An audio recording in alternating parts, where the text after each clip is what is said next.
The Autodromo Jose Carlos Pache plays host to round 4 of the F1 2021 season and could be a crucial round in the early standings, as it's the final race before the European leg, where the teams will bring their first major upgrades of the season to either build on the advantage they have or try and scramble to catch their rivals.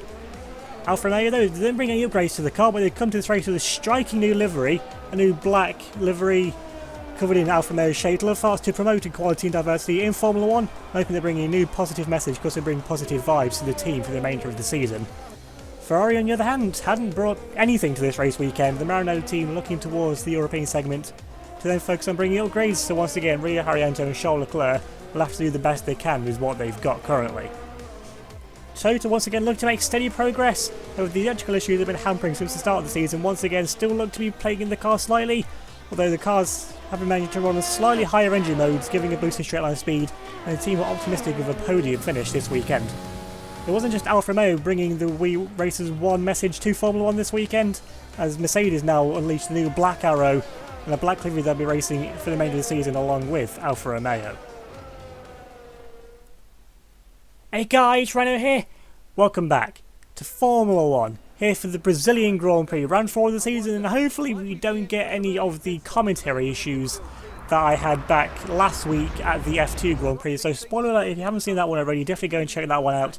Maybe we've got Esteban Ocon starting P3 in the Renault, so good qualifying there from the Frenchman. It's taking a little bit of time to find his feet, but he looks like he's starting to get there now. You can see there from the starting grid, it looks like there's an Alfa Romeo there on pole position, so the good vibes look to be working. And Lando Norris starting from inside this top 10 in the McLaren, which is only going to get worse as the season progresses, so still going to try and maximise their points early on.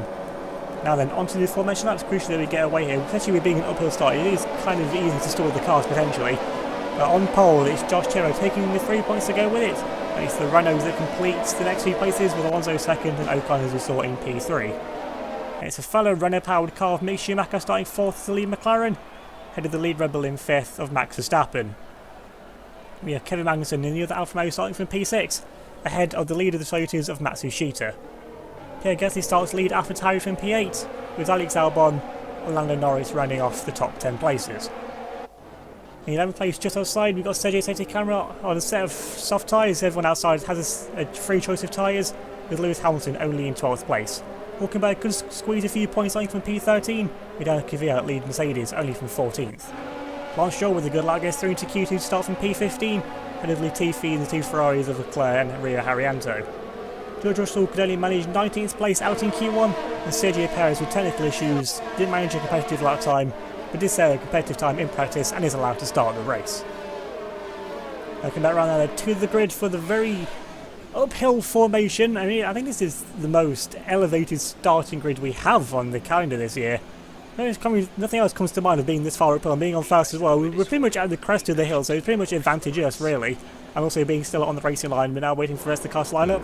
And we come to the 5 red lights for the start of the Brazilian Grand Prix. It's a very long hold.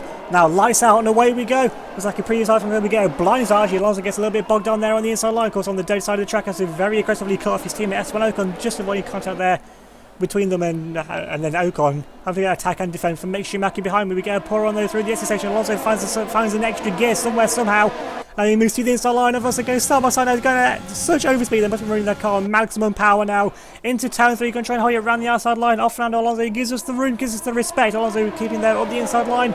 He just managed to make the move stick there now. Alonso moves into the lead of the Grand Prix. And just managed to fend off there from Esteban Ocon and Schumi behind. He's come now into the middle sector of the lap, which is where I'm finding most of my pace throughout qualifying. The middle part of the lap here is what got me pole position, honestly. And the run to the line, well, I mean, of course, the Alfa Romeo is going to be pretty good in straight line speed, but I was making up all my time through here. But Alonso pulling away a little bit off the start. You know, the Renault, it is pretty quick off the start. It's not so good on its tyre wear, but although it is much improved to what it was last year, we're already pulling away from Esteban Ocon, nearly 7 tenths, now 7 tenths ahead of the Frenchman, and over a second ahead of the McLaren and Mick Schumacher. Then we've got Max Verstappen in 5th, who's apparently a lap down. But there's something going a bit wrong there on the graphics, I'm not quite sure. I don't think we've lapped half the field yet already. Something's going a little bit funky there, but hopefully that fixes itself as the race goes on. But leading the end of the first lap is Fernando Alonso, with already a comfy gap of about maybe 7 or 8 tenths of a second. Then we've got an equidistant gap back to Ocon in 3rd. Then we have Mick Schumacher in P4, then definitely not a lap behind. As the graphics will suggest, it's Max Verstappen. Verstappen now starting to come under pressure a little bit though from our teammate Kevin Magnussen. You know, he always comes good towards the end of the races, just finds some extra pace towards the end. Not quite sure why he can't do it at the start of the races. If he can get a good start, then he should be in a very good, very competitive position as the race goes on. Now then, looking a bit further back. Now looking here at last year, I had a good lap in the Aston Martin to get through into Q2. The Aston not really showing as much pace as they did last year at this early stage, but now they've got the Ferrari, they're looking to make a move on the inside line, going for a dive there, Charles Leclerc. Then they stick there on the Canadian queue, side by side through the destination, and Stroll's going to try and keep the nose in, which keeps side by side with Charles Leclerc. Once again, down in 15th place in the Ferrari, but again, with what they've got so far this year, that's really the best they can manage. Now with the DRS, Stroll's going to try and come back now at Charles Leclerc into turn 3, not quite close enough that Ferrari. It may be pretty naff everywhere else, but in a straight line with the Ferrari engine that of course we have as a customer to Ferrari, the straight line speed is definitely not where the car is lacking. Stroll though, trying to do best again, got one of the Williams there of fellow countryman Latifi up behind. And even though it is still this early stage of the season, Latifi has been starting to get shown up a little bit by Nico Hulkenberg. So Latifi's going to have to pick up his game. He scored a podium last year, scored Williams' only podium of last year, so we know he's got potential, just struggling a little bit with the car in his early rounds. And moving forward, looking a bit further up front, got the Red Bull here of Max Verstappen, I think that is. And the number 33 there on the side of the car, and right up behind him you have one of the black liveried cars now of our teammate. It is going to be a bit difficult now to tell the Mercs, the Toyotas and the Alphas apart. Coming down into turn 1, he's not close enough there to make a move on Max Verstappen. He's still getting right up behind the back of the Dutchman, so Magnussen looking, he's starting to wake up now. But if the first thing just doesn't seem to work out for the day all too well. But now they're going to have the DRS note on the back of the Dutchman. That's going to be Honda power versus Ferrari power with DRS. Verstappen goes to the inside line, making Mago gets even more to the inside line. Mago's trying to force his way through there on the inside line, side by side still. With the Red Bull driver, going to give him space there on the outside line, but he's going to keep his side by side still, coming up now into the middle sector of the lap. Verstappen's going to try and hold around the outside line, but you just get squeezed out wide, has to back off there. And a great move from Kevin Magnussen. He pulls off these great moves time after time, race after race. And now he's doing it earlier in the Grand Prix, but you can see there's quite a gap already. The fact that you can't see the car in front just shows how much of a gap there is already. About 3 or 4 second gap. Kamer's got to try and close down if he wants to get anywhere close to the podium in this race. And now then, on to lap 13.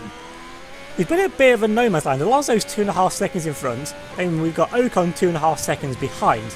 There's still got Schumi in 4th place, and we've got Magnussen in 5th, who's crucially no longer a lap down. He's unlapped himself from the entire field.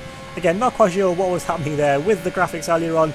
It's time now to come into the pits. Alonso comes in, we stay for the lap, doing the opposite to what Alonso did. You can see they're staying out on the track, so Alonso ready, pulling the trigger early. Now what tyre is Alonso going to go on? He could go onto a set of hards and go to the end of the race potentially.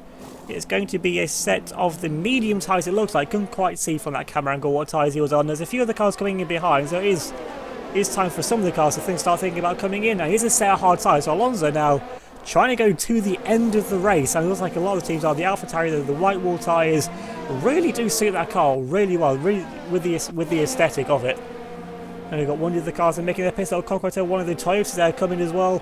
Are they going to a set of the hard tyres? Yes, they have. So it looks like everyone is going on to a set of hard tyres then to go to the end of the race. So Brazil, in the past, has been quite a tyre wear heavy circuit, but it seems not today. And everyone's going to try the one stop then to go to the end. Although the Toyota is going to drop out in a little bit of traffic with the Williams and one of the Aston Martins. That is not what Toyota need. Even though they're going to have a much faster car, these cars still through his middle part of the lap. But let's see what he goes side by side into this sector. And they also go for a massive dive. There's not really anything you can do now. Looking back up front, this is still on the exact same lap. It's everyone else now further around the line. Now we've got S1 Ocon still just about keeping ahead there of Mick Schumacher. And the battle for them now goes to the pit lane as well. It's going to be a Renault versus McLaren pit lane battle. They got one of the other cars coming in there just behind. I think that's Matsushita, but it could be Verstappen. Can't quite tell from the angle there who it was, especially in the lower light. Some of the cars do look the same when they're slightly darker. It's going to be a set of hard tyres as well. 4 Ocon to go to in the race, and McLaren has a better stop, but it comes out just behind the Renault still. So it's a good stop there from the McLaren. It's quicker than the Renault stop. It wasn't quite quick enough though to jump Schumacher, the 2019 Drivers' World Champion, ahead of Esteban Ocon. I think it was one of the Red Bulls there of Verstappen that came in for that stop as well as the other car behind. But now there's a regional backhand onto track. These two coming out in a very, very clear bit of track here. You've got one of the Williams cars that's still yet to make a pit stop. They're coming in behind. It's crucial that these two come out in front of there if we want to keep the battle alive with ourselves and Alonso later on. But now on to lap 16, we've gone a few laps further on. We're now leading the Grand Prix. Alonso is still in P2, 15.5 seconds time. I know we're boxing at the end of the lap, using up the soft tyres to all the life that they had left. And we're coming in now for our one and only pit stop now in this Grand Prix. I think we're the last car, maybe that Williams car as well, but we're one of, if not of the last car to make us stop in this race. Now they're going on to a set of the medium tyres now. Alfa Romeo playing the strategy a little bit different there. You saw we've gone 16 laps on a set of soft tyres that we also used throughout qualifying. And now we've only got 20 laps, we've only got another 4 laps to do on a set of a harder compound of tyres. So we're basically doing the same distance on a harder set of tyres. So this could work out in our favour pretty well actually. We're going to rejoin back on the track now, we're going to rejoin in second place. So we've maintained position. So we've got an effective overcut still on Ocon and Schumacher behind. Because despite them being on new tyres, the hard tyres, they are pretty slow. But they seem to be a pretty good race tyre. Although no one else really has gone for the mediums, maybe apart from that Williams of Latifi or Hall, whoever it was, has stayed out. Now moving further on, looking here at the running order, it's still Alonso leading the way, but we are slowly starting to gain now on the Spaniard, on the alternate strategy here. In second place, in our newly liveried Alfa Romeo, and still in P3, just about, is Esteban Ocon holding off from Mick Schumacher. And Schumi really is elevating that car, along with Norris as well, who won back at US a couple of races ago. He's sort of dropped off a little bit since that. It's like Schumi's turn now to get to grips with that car now. I mean, he started on pole at Kota, but couldn't quite convert it to the win. Lost out on second place to Ocon, so he's going to try and get revenge on the Frenchman.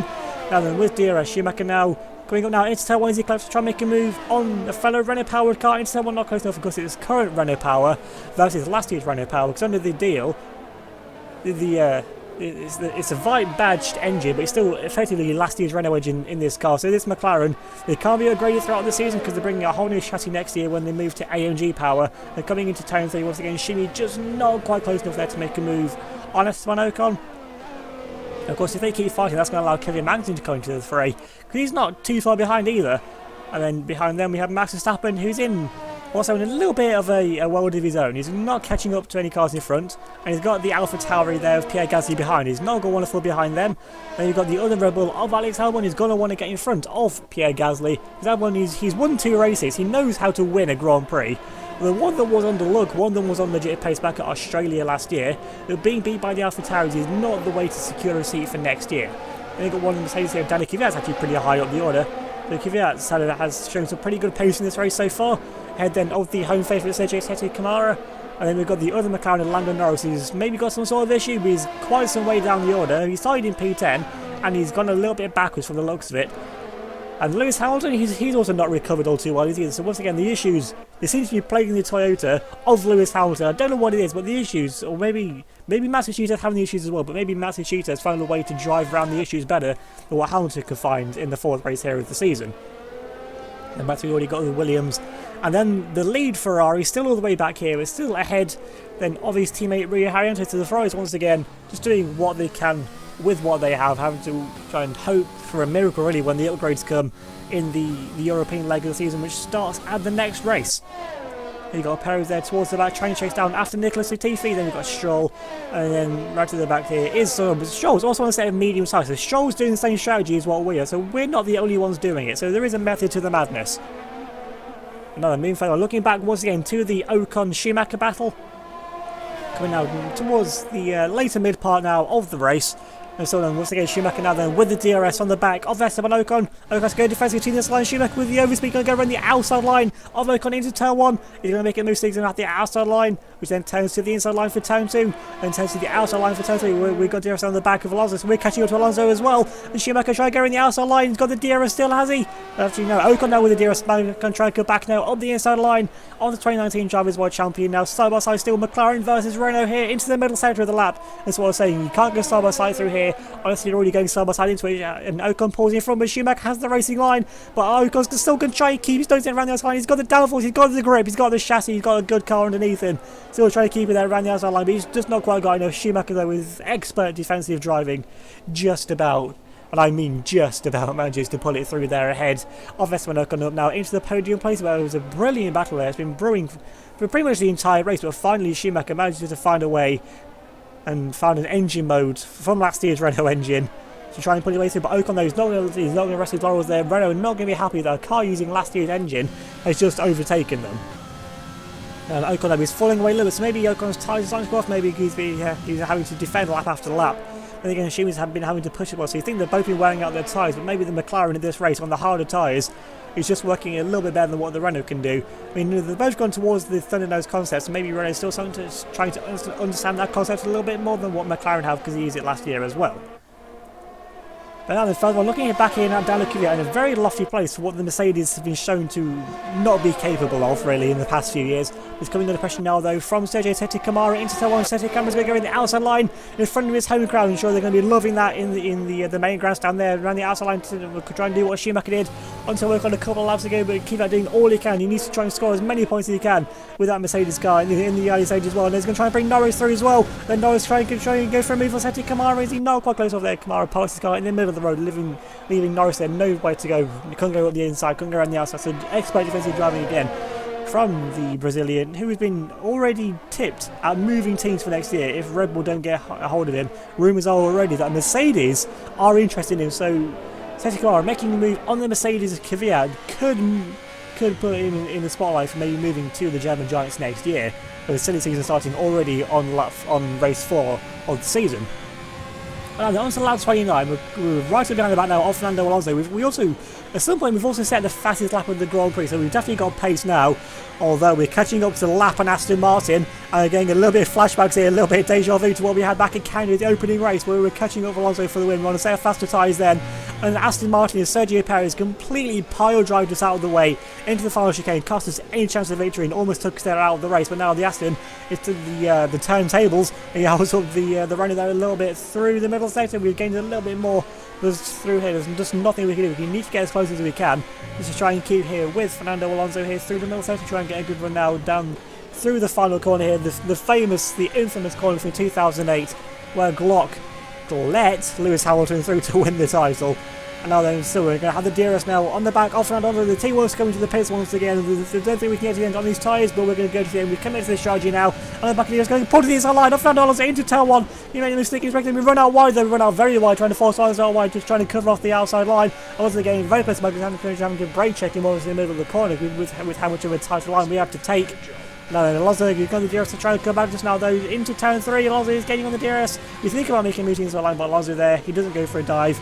He's been around Formula 1 long enough. He's a 3-time world champion. He won his world championship. He's third one here in 2023. He's won all his championships in Brazil, so it's a good track for him. He knows his way around here, in very competitive machinery as well. And now then, on to lap 35. We've only got a lap and a half of the race left to go. We've managed to keep the lead, but Alonso has been pushing us all the way. Alonso, you can see, he's got his name in purple, so Alonso has taken back the fastest lap of the Grand Prix. And K-Mag somewhere has also managed to get ahead of Esteban Ocon, so fortunately we've missed that, but Magnussen up into P4. So it's been a really good outing so far for Alfa Romeo, the new livery. We're doing it proud so far, the new diversity promoting livery. We can talk about that later on. We've got more pressing matters now. We've got one lap of race left to go. The team still want us to pit. I don't know why. Maybe they're fearing a puncture, maybe with the tyres wearing out with how hard we've been pushing as well. We're starting out the final lap of the Grand Prix, only 3/10 down on the best lap, so the pace really hasn't dropped off. I mean, managing to keep it through, but Alonso's just found another gear. Of course, at the time we had to push, we had to use our tyres now. 57% wear, we're okay. Although we were 61% wear on the front left, so anything over 70% is when punctures do start to occur. But Alonso on a final lap, trying to go around the outside line. I'm going to force him wide, he's going to try and force him out. He's going to keep the nose through, but he just managed to expertly defend our position there from the 3-time world champion and our early championship rival at this early stage of the season as well. Because how things are going so far, it definitely looks like it's going to be me v Alonso for the title at the moment. Though Verstappen and K-Mag, maybe even the McLarens can get themselves into the mix. It's still very early doors though. But in this race, me and Alonso have just taken each other to another level. We've left the field for dust behind Schumacher in third. You can't even see him at any point in any of these, in any of the external shots here. And actually, that's a nice shot. See the AlphaTauri, one of the Red Bull there coming through one of the sectors farther back. And now then, onto the final sector of the race. Alonso's going to have DRS, he's going to have all the engine turned on, he's going to have that turn maximum, he's deploying ERS. I'm thinking, we're going to be doing the exact same thing, trying to weave a little bit, trying to break the slow streak, trying to break the toe. To Fernando Alonso, coming on now to the line. Alonso's going to have DRS, but it's not going to be enough. Not to the line. We're going to win the Brazilian Grand Prix. That is exactly what we need after the disaster of last race, where we only scored like 1 or 2 points. Taken out by Norris in that race. We bounced back, taking the near maximum points. We got pole, we got the win. We didn't quite get fastest start, so Alonso steals back 1 point from us, but we've gained back on the Spaniards, and that's what matters. And you can see Fred Vassell looking very, very happy with that. I'm sure he wasn't very happy a lap ago. I'm sure, I mean, he might not actually have any fingernails left now, but we take the all-important win. And we really, really needed that now. To get a win on the board in the season is what we needed. Can't let Alonso run away with it at this early stage. The team they're looking very happy with their first win of the season as well. Now then, out onto the podium there on the top step, and it is Mick Schumacher who joins us on the podium, and we get a very, very nice Formula 1 looking trophy. That's how a trophy should look. You get a proper trophy for winning, not the French monkey. Now for the champagne!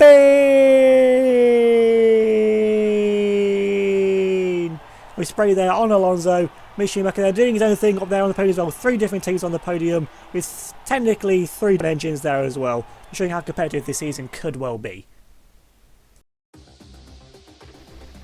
Moving on now to the race results, and we take the win 2 tenths clear. That was close in the end between me and Alonso. Then Schumacher actually gets the fastest lap out of nowhere at the end, so that McLaren does have pace and has genuine potential at this early point of the season. Still 8.5 seconds off the lead. But crucially, that takes the point off Alonso, so we get almost maximum points off this race and gain back as much as we can on Alonso. We have K-Mag finishing where we started in the end in 4th place. In 5th place we have Esteban Ocon and Max Verstappen down in P6, quite worth it, 22.5 seconds off, so still some improvements to be made yet for Red Bull. In Pierre Gasly finishing in 7th place, splitting the Red Bull pair with Alex Albon finishing in 8th. Lando Norris, with a decent recovery, gets up into P9, with Sergio Camara, the home favourite, finishing in P10. Daniel Kvyat scrapes some more crucial points to Mercedes in 11th, with Matsushita dropping down into 12th place, so the issues must have hit Toyota very hard, with Matsushita dropping like a stone towards the end of the race there. On now to the drivers' point standings. Alonso still has the lead. We're closing a little bit. We're now within a race one's worth of points behind him. 75 points to our 58. And we move 5 points clear of Mick Schumacher, who's on 53. Then Lando Norris drops down into P4, but still a McLaren 3-4. If you told them that after round 4, they'd have a race win, a pole position, and be 3rd and 4th in championship.